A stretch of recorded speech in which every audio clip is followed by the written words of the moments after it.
Hello' everyone, আমি গৈছিলোঁ এপ্ৰিল মাহত দং ভেলীলৈকে। দং ভেলী বুলি ক'লে গম পাইছে আপোনালোকে, দং ভেলী অৰুণাচল প্ৰদেশত আছে। দং ভেলী বহুত ধুনীয়া ঠাই হয়। আমি গুৱাহাটীৰ পৰা আৰম্ভ কৰিছিলোঁ দুপৰীয়া 3টামান বজাত। ৰাতি 9:30মান বজাত আমি কাজিৰঙা পাইছিলোঁ।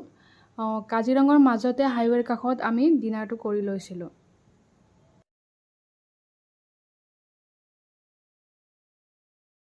ডিনাৰ কৰি উঠি আমি আকৌ আৰম্ভ কৰিছিলোঁ কাজিৰঙাৰ মাজেৰে। ৰাতিপুৱা 5টামান বজাত আমি তিনিচুকীয়া পাইছিলোঁ।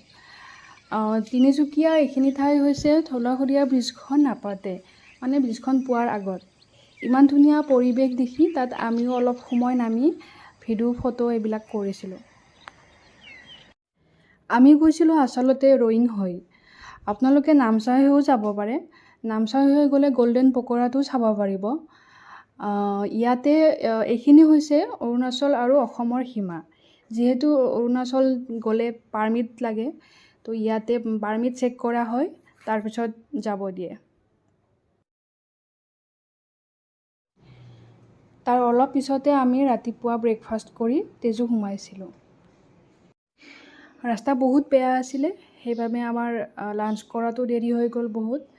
মই আপোনালোকক ক'ব বিচাৰোঁ যে আপোনালোকে নামচাই হৈ যোৱাটো বেছি ভাল হ'ব। হাউলিঙত আমি লাঞ্চ কৰিব নামিছিলোঁ, যদিও একো তেনেকুৱা ভাল নাপালোঁ। সেইবাবে আমি এনেকৈ ম'ম' থুপ্পা যি পায় তাকে খাইছিলোঁ, যদিও মানে তেনেকৈ ভালকৈ খাব নোৱাৰিলোঁ। যিহেতু তাৰ ওচৰত এখনো ৰেষ্টুৰেণ্ট নাই তেনেকুৱা, গতিকে মই আপোনালোকক প্ৰিফাৰ কৰোঁ যে লগত কিবা খোৱা বস্তু লৈ গ'লে বেছি ভাল হ'ব।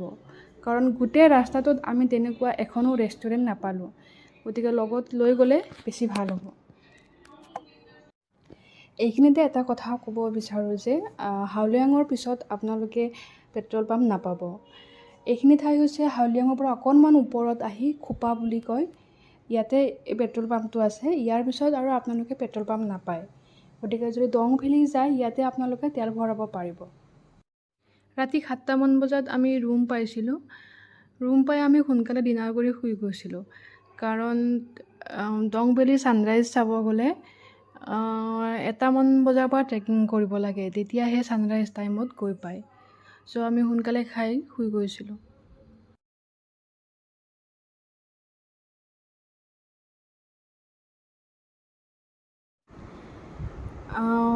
আৰ্লি মৰ্ণিং 3টামান বজাৰ পৰা আমি ট্ৰেকিং আৰম্ভ কৰিছিলোঁ।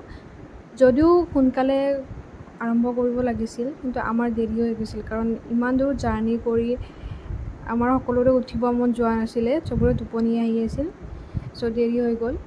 আৰু এটা কথা, আমি ৰুম থকা ঠাইখিনি হৈছে ৱালঙৰ পৰা দঙলৈকে 15-20 মিনিটমান লাগে। সেইখিনি আমি গাড়ীত গৈছিলোঁ, তাৰ পৰা ট্ৰেকিং আৰম্ভ কৰিছিলোঁ।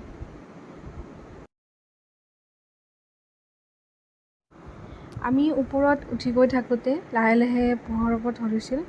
যিহেতু আমি দেৰিকৈ গৈছিলোঁ, সেইবাবে আমি গৈ নাপাওঁতে ছানৰাইজ অলৰেডি হৈ গৈছিলে। এইখিনি হৈছে দং ভেলীৰ ছেকেণ্ড ষ্টেপৰ পিছত। এতিয়াও আমাৰ থাৰ্ড ষ্টেপটোলৈ যাব বাকী আছিল। এইখিনি ঠাই দং ভেলীৰ সকলোতকৈ ধুনীয়া ঠাই হয়। ইয়াতে আপোনালোকে ফটো, ভিডিঅ', ৰীলত আপোনালোকে দেখাই পাইছে কিমান ধুনীয়া হয়।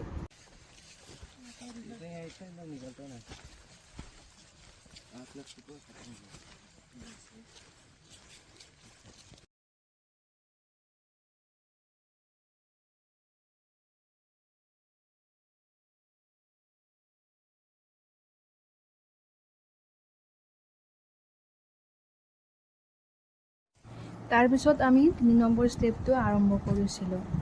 এইটো ষ্টেপ বহুত কষ্ট আছিলে, তথাপিও আমি গৈছিলোঁ, কাৰণ আৰু কেতিয়া যোৱা হ'বনে নহয়। চ' আমি কষ্ট হ'লেও এইটো ষ্টেপত গৈছিলোঁ। অলৰেডি ৰ'দ ওলায়ে গৈছিলে, যিহেতু আমাৰ দেৰিয়ে হৈ গৈছিলে। চ' ছানৰাইজ আমি দেখাও নাপালোঁ আৰু ৰ'দো ওলাই গৈছিল।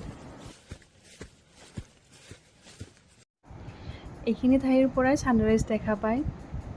ইমান দূৰ ট্ৰেকিং কৰি আহি মানুহে ইয়ালৈকে ছানৰাইজ চাবৰ কাৰণেই আহে।